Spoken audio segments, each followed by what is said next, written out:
What's up, guys? Welcome to Broke and Stressed, a PT student podcast where we talk about our lives as broke and stressed physical therapy students. Throughout grad school, you'll come to find that the struggles that you're having happen all the time to thousands of students across the country. You are not alone. In this podcast, we'll share our personal stories and walk you through how we overcame some of our own struggles. I'm your host, Ruben. Let's have some fun, have some good conversation, and let's get into the episode. All right, guys, welcome back to the podcast. Today we have my classmate, Matt, here. Go say hello, Matt. Hey, what's up, everybody? How's it going? So Matt is a third year, just like me. He's in my class. He was able to actually get a summer clinical and a fall clinical. So Matt, why don't you talk about what you did for those two clinicals, what you did and what you're doing now? Yeah, so I'm super blessed in that I actually got two clinicals. First one was cut short by COVID. As people may know from watching previous ones, our clinicals are supposed to be 12 weeks, but COVID cut this short to 7 weeks. So I was at Concentra Physical Therapy in Detroit. And as you imagine, Detroit's a very industrial city, and the economy at that point was going pretty well. So things were like worked up. It was a really busy clinic. We would see between me and another PT, sometimes some days a PTA in there, maybe 35 patients. So really high volume. And then my second one, which I'm 2 weeks into right now, is inpatient at Northwestern Memorial, downtown Chicago on the neuro floor. So I'm just 2 weeks into that one. So those are my two so far. How'd you like your Concentra one? Concentra was really good. I'm lucky. I always say I'm lucky. I'll probably say it like 12 times here. But I'm lucky in that it was outpatient, but the patients, they weren't low level. I mean, everybody's complex in a way if they're injured and, have comorbidities and stuff like that. But it was a very like registered, kind of measured first clinical where I could just see one patient, see two patients, and just work our way up. And you can do that with other clinics, but the complexity is less. And so I was really happy to do it. Over the course of the 7 weeks, I did get to a full schedule and was pretty independent. They're actually totally independent and doing well. And I really like that one. Yeah, the second clinical right now, it's pretty tough. It's my second week on a neuro floor. So. Now, how much reviewing did you do before you went into your summer one at Concentra? So at Concentra, I was really amped up to do well. It's our very first long clinical. Your viewers may know that at UIC, our school, we have a short 2-week clinical, but you don't really get to do much on that one. For this first big one, I did a lot of reviewing.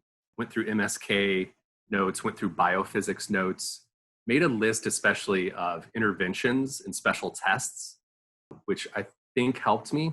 But one of the great things about Concentra Physical Therapy is that it's all in the same room. So when evals are being done, I got to see the clinicians do the evals. So very quickly, and there's a lot of evals. So very quickly, I got their method for doing shoulders, for doing knees, for doing ankles. So the reviewing that I did was helpful. But what was even more helpful was seeing clinicians work high volume every day.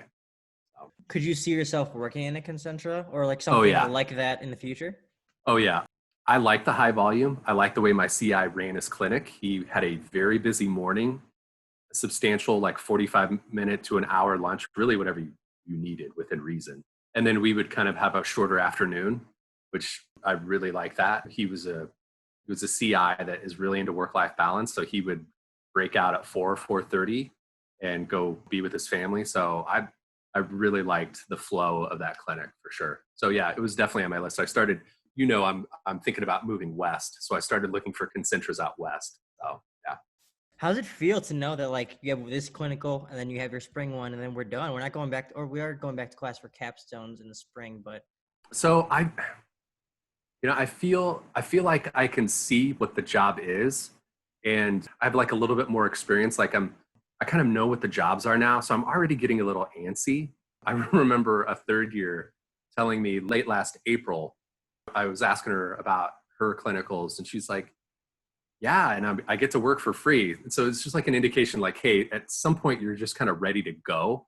And I feel like I'm maybe another 4 or 5 weeks into this clinical with a solid outpatient done, and I'll be on my feet more for an inpatient. I feel ready to go. I feel 4 or 5 weeks from now, I'll be kind of antsy to kind of get the show started, get the boards done and going. Heck yeah, man. That's awesome. Now let's take a pause for a second. Let's go flashback to PT school. Can you name a time or embarrassing moment that you remember off the top of Oh your head yeah. from PT school?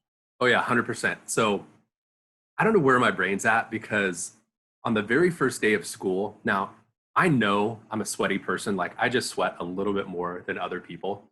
So the very first day we have class, again, first impressions, I'm going to meet everybody. And I'm not so like, like I don't want to like impress people, but I definitely don't want to embarrass myself. Well, I totally set myself up for embarrassment.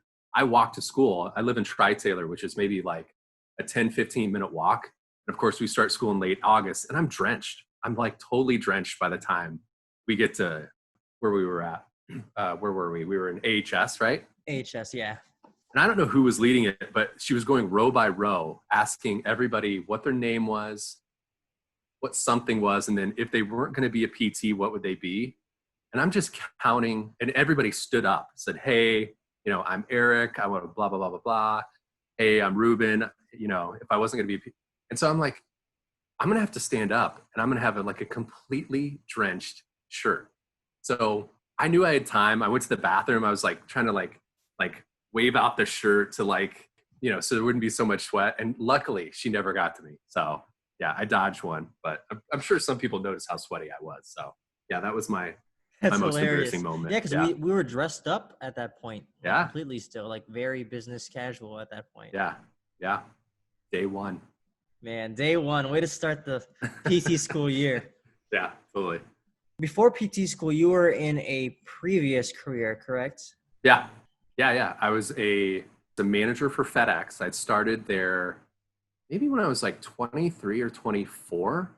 And I think I got all told maybe 16, 17 years with FedEx in two parts. One before I went back to U of I to finish my undergrad. And then afterwards, I thought I was going to join the State Department. So the Foreign Service of the United States. I thought I was going to be a diplomat. But until I got that, I joined FedEx and was just making money, making money as a manager, running a side, loading where package handlers were loading trucks. And then I got advanced, and then kind of the State Department thing kind of went away because I was really kind of sort of liking FedEx. It was a good job. It still would have been a good job, a good company, good benefits, good time off. So much of work life is having a good manager above you, and FedEx was really good about having good people in management positions. But yeah, after 15 years, I think I was somewhere around 37 years old. I'm 44 right now. I just knew that it was not for me anymore. And so I started looking for new careers. What drew you to PT?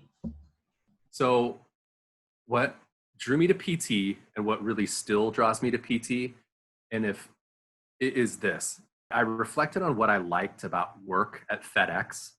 And what I liked about work at FedEx was working with people. And I know this sounds weird, but for a short amount of time, a varied amount of people. In one of my jobs, I would interview people, drivers, and I would do background checks on them and make sure they were Department of Transportation compliant. And I just reflected and I'm like, I really liked that from work. I liked having someone come in, a stranger, get to know each other a little bit, talk a little bit, work a little bit, and then they go away and another one comes in. It's kind of like there are situations in the work world where you can have a job where you're kind of stuck with someone. And if you don't like that person, that's bad. So this process of, hey, you get to see somebody, they go away, a new person comes in, you have, some good work with them. That's what I liked about work. And hello, PT is exactly that. It's patients coming in, you work with them a little bit, they leave. It just can't be overstated how fun that is to me, where you get to meet a new person. Like it's new, sometimes you get bored with people that you've worked with for 15 years. And yeah, that's what drew me to PT. And then also flexibility. I really want more time in my future career. I had 5 weeks of vacation at FedEx and it still wasn't enough. I like to go and do like trips everywhere. So in PT, I could do contract work, go for a while, then go away from work for a month or two, and come back to work. So yeah, it's really what I was looking for. Did you ever consider any other careers? Yeah, I think I did what a lot of us did. Think about medical doctor, although at my age, that was just, some specialties get up to 11 years of work. And I really didn't want to be 48 and starting my career. I considered PA. I considered PA even right up until accepting the offer to come to PT school.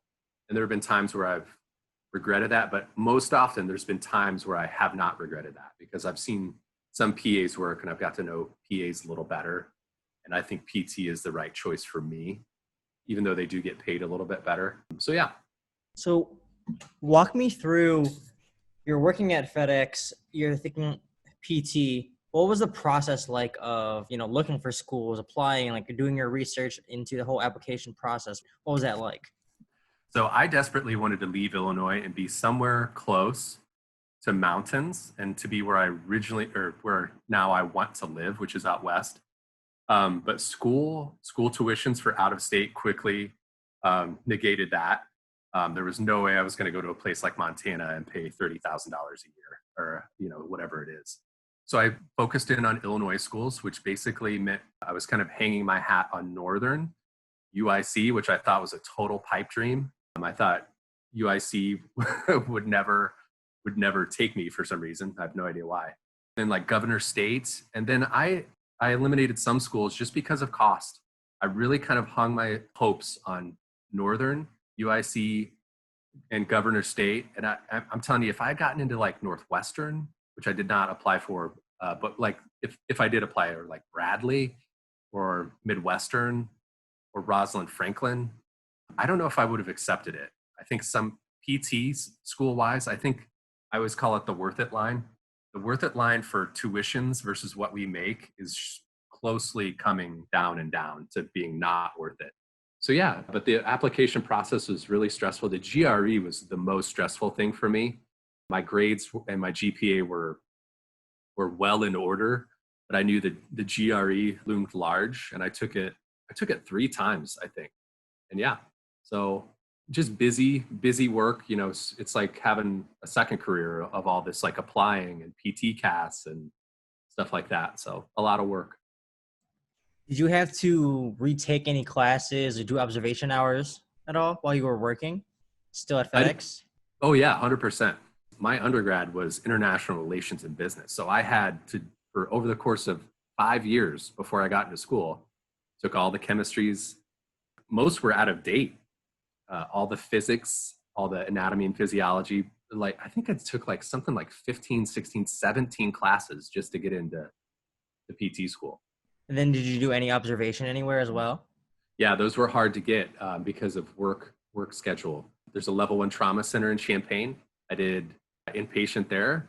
I also did a really good clinic in Champaign called Christie Clinic. I did hours there. And then kind of a workers' comp place just down the street from the FedEx hub. I did observation there. So I think 3 locations. When you finally started school after that sweaty incident, when we got into the like hardcore studying, being at the library for hours on end, how did it feel to adjust to that lifestyle now that you weren't, or I guess you were taking classes, so I guess you were kind of used to being like in classes beforehand? Yeah, so in some ways it was easier, in some ways it was harder. So I quit work early in May, and then I went to travel. I hiked a lot out in the California wilderness on the Pacific Crest Trail. And that was the biggest cultural change, because for like 2 solid months, I had been completely away from work and doing whatever I wanted, and especially what I liked to do. I really like to hike. You know that I have a YouTube channel about it. And if you guys want to check that out, I'm sure Ruben will link it below. But that was the biggest, that was the biggest thing. That shock, that adjustment. I will be honest, I think I was a little bit blue, but I was a little down that I had to go from being completely free to locked into physiology, to locked into anatomy, to locked into Dr. Leo's first class. So yeah, it was bad. It was bad. I was like, what am I doing here? But that subsided. Yeah, I remember us just all being at the library together and just being like, oh my God. Yeah, physiology is no joke. The anatomy is no joke. So, but it was nice having all of each other at the library and all being in it together. Yep. You need, especially in those early months, you need that sort of like that group where you, at least you're in the same library. You can walk over, ask questions, things like that. It's especially early, or it's especially important early. So I had some people actually reach out to me through my YouTube asking me because they were looking into switching careers into PT as well. So I did mention you, and like it is possible. We have a student in our class who did that. So what are some general tips that you have for anyone considering even switching into not even just PT, but any switching a career into like something in the medical field or anything in general? So for career changers, I will tell you that it's very hard. I don't have a family right now. I haven't started a family yet. Even not having a family, it was very difficult. I mean, you look at Jared in our class who does it, it is possible, but you really got to weigh out how it's going to affect your family. And then the career you have. Like, I was in a career that was very average to above average, but I wanted even more. Like I said, I wanted more time, I wanted more flexibility, and just any career changer needs to really consider about how hard they're going to work. There are times in this program where I've said, if I knew it was going to be this hard, I may not have done it. And I've said that to myself maybe 5 or 6 times over the past 2 years, usually around finals time. So, Spring uh, semester finals. yes, yeah, First spring year. semester finals. And I just, as your career changer, you got to know your why. If you know your why about about you changing, be solid with that and just go with it. But if you're vacillating, if you're uncertain about what your why is for joining this, it's going to be even harder because it's a lot of work. You're missing out on 3 years of wages and income and 401k. Um, and you're going to lose, I'd probably, as I think about it, you're probably, I mean, 3 years is probably somewhere around 7% or 5% of a person's entire work life. So depending on how long you work. So you're missing out on a good chunk of money. If you know that you want to do it, just pull the trigger, but you're going to have so many things come up where you're like, whoa, why did I do this? But as long as your why is good, I think you'll be good. Yeah, man, I love that because at the end of the day, if you're just motivated to get through it and get it done, then it can happen. Yeah. Yeah. So talk to me more about, I know one of your biggest hobbies, you have a YouTube channel on it, is hiking. So when did you Yes. start hiking? It was probably 6 years ago. Somebody asked me the other day why I started. And I think I just wanted, like, it's something I hadn't done since I was a kid. It's a relatively inexpensive hobby. And it just seemed kind of cool. I kind of, like maybe you find an Instagram or you just talk to somebody and it's kind of wanderlusty and kind of cool. And like, you just want to see if you can go out there and do it. And I just got really into it, especially the ultralight hiking part of it, where you go out with weights on your back that are really conducive to having a better time, where you're not wrecked by the end of the day with a 50-pound pack on your back. And I just started doing YouTube channel stuff about it, and just hiking more, going out to Canada, going up to Alaska, going out to Washington and other places. And just, it kind of just builds on itself. You have a good trip, you want to do it again. You have another good trip, you want to do it again. So Have you thought about maybe in the future integrating hiking with PT somehow? So yeah, hiking is a very strenuous endurance sport, and it lends itself to injury in several ways. There's a couple really common ways, which is when you're descending hills. A lot of people think, oh, the uphill is so hard, I'm going to make a little time up on the downhill. So they go fast downhill, which causes all sorts of patellofemoral problems. So yeah, I'm going to do videos about hiking and being safe while hiking, and mechanics, body mechanics for sure. Definitely going to integrate the two. Yeah, that'll be cool. I don't know of any people that are PTs in hiking. That'd be a very Yeah. specific niche. Yeah, that'd be Yeah, I've awesome. never seen it on YouTube. So yeah. Would you consider doing travel PT then to kind of have more places to hike in the future? Because you said Yeah. you wanted So to travel out west. yeah, so this is my big quandary. Like, do I stay in a major metro area like Seattle and try to do contract work there? Or do I become full on like travel? Like one set of 3 months I'm in Taos, New Mexico, and then another 3 months I'm in Alaska, and then another 3 months. I still have to come to grips with that. Both are cool in their own different ways, but both have disadvantages too. So it's really something I gotta come to grips with in the next like 7 months. It's like a champagne problem, right? Like it's a problem of abundance, and that's a good thing too. So Absolutely. Now, Matt, do you have any end goals or big dream goals with PT? I mean, my goal, and this is part of your why too. You know, at FedEx, I was helping people. I mean, helping people get packages that go to their home. That's noble, right? But you're very removed from it. The main goal I have is to help people and to be active and to be functional again. Like today, I helped a 66-year-old woman who has metastatic cancer and just had a lumbar and thoracic fusion in 2 places because the cancer was attacking her vertebra. I helped her sit edge of the bed for the first time and do exercises and help her stay upright for the first time. And that's the kind of thing where kind of at the end of your life, or like after 20 years of that, you can feel really good about that. You know, that's kind of my big, like work-wise, that's kind of my big thing. You know, I don't need to do anything grandiose. I just need to help people all day. So I love that, man. And I feel like that's with anyone, hopefully within this profession, that everyone's just here to help people. You know, that's why we're doing this. Yeah. Making someone's day better. Yeah, it definitely feels good. Well, man, I think that's going to be everything up for the podcast. Do you have any final tips for any struggling PT students out there, people considering going into PT school? So I'll be very real. Your grades, they're important, but don't forget the side stuff. We have a person who will go unnamed in our class who had a 4.0, took all the right classes, but he only got into UIC. You know what I mean?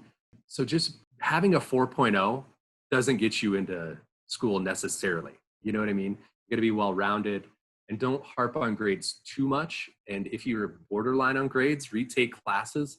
I will be perfectly honest. I got a C in calculus and I thought it was the end. And I got a C in calculus because I was kind of in the middle of this process and I had a new girlfriend and I just was like, I'm gonna take more time for myself. And I thought I could pull it out. And I thought I was sunk. I didn't think I was going to get into school at all. But in PT CAS, I explained it.